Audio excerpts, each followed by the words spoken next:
பிரதோஷம். சோமவார பிரதோஷம் ஒரு தனி சிறப்பு. சிவபெருமானுக்கு உகந்த சோமவாரத்திலே பிரதோஷம் வருது ரொம்ப சிறப்பு.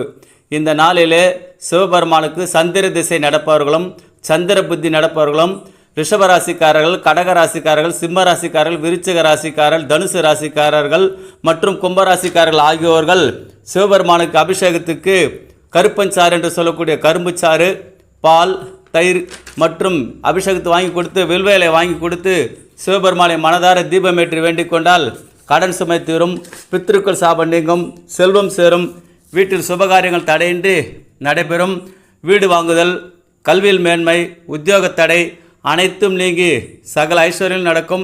இந்த பிரதோஷ நேரத்திலே வானவர்களும் தேவர்களும் நந்தியம்பெருமான் நடுவிலே சிவபெருமான் நர்த்தனம் ஆடுவதை காண பூலோகம் வருவதாக ஒரு விசேஷம். இந்த நாளிலே இதனை செய்து கரும்புச்சாறு கொடுத்தால் பாவங்களும் தோஷங்களும் நீங்கும், பிணிகள் அகலும், சிறப்பு